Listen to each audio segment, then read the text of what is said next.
तो वहीं बिहार के सत्ता परिवर्तन को लेकर हमारे ब्यूरो चीफ सुमित झा ने खास बातचीत की है राज्यसभा सांसद सुशील मोदी से। सुनिए क्या कुछ कहा उन्होंने।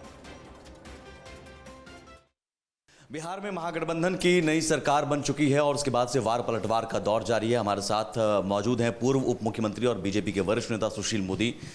सुशील जी, आप नीतीश कुमार को बहुत करीब से जानते रहे हैं, ऐसा क्या हुआ? अभी तक शायद बीजेपी भी समझने की कोशिश कर रही है, लेकिन अचानक नीतीश कुमार ने ऐसा कदम उठाया, क्या आप समझ पाए? देखिए, इसके 3 मुख्य कारण हैं और 3 धाराओं का संगम हो गया। पहली धारा थी कि नीतीश जी की महत्वाकांक्षा जो रह रह कर हिलोरे मारती थी। ऐसा नहीं कि प्रधानमंत्री बनने का जो सपना वो कोई पहली बार देख रहे थे, बीच बीच में भी उनकी महत्वाकांक्षा हिलोरे मारती थी। अब उनको लगा कि बीजेपी में कोई स्कोप नहीं, उपराष्ट्रपति का भी मामला चला गया और वहाँ के नरेंद्र मोदी हैं तो वहाँ कोई स्कोप नहीं है। तब उनको लगा कब तक मुख्यमंत्री रहेंगे, तो जो यूपीए है उसके माध्यम से तलाश रहे हैं, संभावनाओं को तलाश रहे हैं। तो दूसरा उनकी महत्वाकांक्षा, दूसरा ललन सिंह की जलन कि ललन सिंह को मंत्री नहीं बनाया गया केंद्र में, नीतीश जी ने नाम ही नहीं दिया तो बनते कैसे मंत्री। उस दिन से गुस्से में है, उनको भयंकर जलन है कि आरसीपी बन गया और मैं नहीं बन पाया केंद्र की सरकार में मंत्री। उस दिन से लालू के साथ दोस्ती करने में लग गए और जिस लालू को उन्होंने जेल भिजवाया, जिस ललन सिंह के कारण तेजस्वी यादव IRCTC से घोटाले में चार्जशीटेड हो गए, तो और वो लग गई सरकार को गिराकर राज्यों से दोस्ती करने में। वो नीतीश जी कह रहे हैं कि उन्हें अपमानित किया गया और साजिश रची जा रही थी सरकार गिराने की। वही तो कि कौन अपमानित का बताए ना।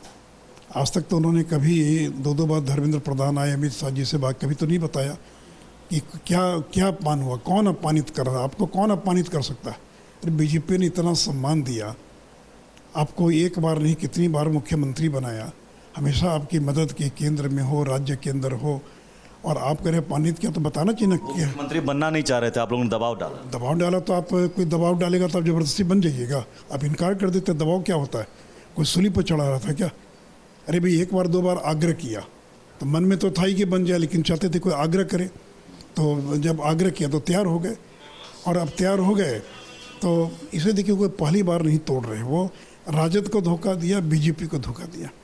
तो राजद भी बहुत सतर्क है, राजद को भी मालूम है कि सावधान रहने की आवश्यकता, कब क्या खेल खेलेंगे कुछ पता नहीं है। और अगर नरेंद्र मोदी नहीं आए होते तो आप 45 का भी, आप 25-30 भी जितना आपके लिए मुश्किल हो गया होता। वो कह रहे हैं कि सभी को यूनिटी करेंगे, एकजुट करेंगे 2024 के लिए। करें, खाली है समय, करें उसको। और लोगों ने देख लिया, ममता बनर्जी ने किया, फेल कर गई, KCR ने किया, फेल कर गई। गुजरात भी जाएंगे तो जाएं गुजरात, कौन पहचानता, कौन जानता है गुजरात जाने पर। सर, तेजस्वी यादव की सरकार या नीतीश कुमार की सरकार, और तेजस्वी यादव की सरकार, तो फिर क्या आप RJD की सरकार वही देख रहे हैं या आने वाले दिनों में कुछ बेहतर नौकरी, जो कानून व्यवस्था, इन चीज़ों को लेकर कैसे देखते हैं? फिर देखिए, अभी तो उन्होंने जो पहला वायदा किया था उसी से मुकर गए कि कैबिनेट की पहली बैठक में और पहला निर्णय होगा 10 लाख नौकरी का, रोजगार नहीं, 10 लाख सरकारी नौकरी का।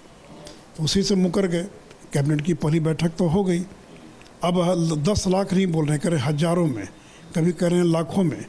फिर नीतीश जी करें कि प्रयास करेंगे। तो इसलिए देखिए, जो वायदा किया, किसानों का कर्ज माफ़ करेंगे, इस पर तो कुछ बोल ही नहीं रहे। हम इंतजार करेंगे, अभी तो 4 दिन हुआ है, हम समय का इंतजार करेंगे। तो हमारे साथ पूर्व डिप्टी CM सुशील मोदी थे और कई सारे मुद्दों पर बेबाक तरीके से बात की। वीडियो जर्नलिस्ट अतुल के साथ सुमित झा, न्यूज़ नेशन।